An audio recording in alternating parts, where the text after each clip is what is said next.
Here I have a map showing a number of fire hydrants. When creating a new feature, I would like to give a unique ID formatted as HYD_, padded by 4 zeros. While we could do that manually, I will leverage attribute rule templates to auto-generate these IDs. In the catalog pane, I'll right-click on the fire hydrants layer, hover over Data Design, and choose Attribute Rules. In the Attribute Rules tab up on the ribbon, I'll click on the bottom half of the Calculate Rule button, hover over Templates, and choose Generate ID. In the ID Builder parameters, I will enter HYD_ as my prefix, set padding to 5 to have 4 zeros, set the increment value to 1, and the starting value to 4, as I already have 3 features in this dataset. I click Save, and back in the map, as I create new features, the IDs are auto-generated thanks to my templated attribute rule.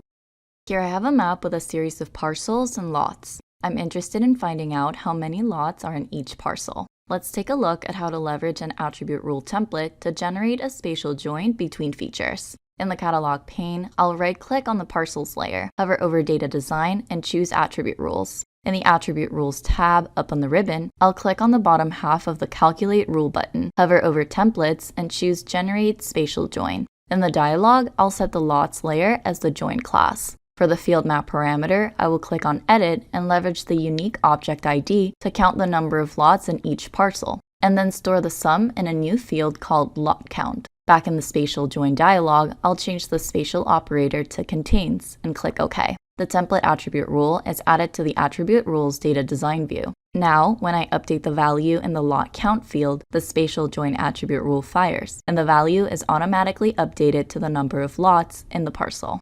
Here I have a map showing some vehicles and their position along a road. I'm interested in having a vehicle symbol aligned to the direction of travel along the road, so I will leverage a templated attribute rule to rotate the symbol. In the catalog pane, I'll right-click on the vehicles layer, hover over Data Design, and choose Attribute Rules. In the Attribute Rules tab up on the ribbon, I'll click on the bottom half of the Calculate Rule button, hover over Templates, and choose Generate Symbol Rotation. In the dialog, I will fill out the required parameters and click OK. The templated rule is added to the Attribute Rules Data Design view. Let's change its name to Direction of Travel and click Save.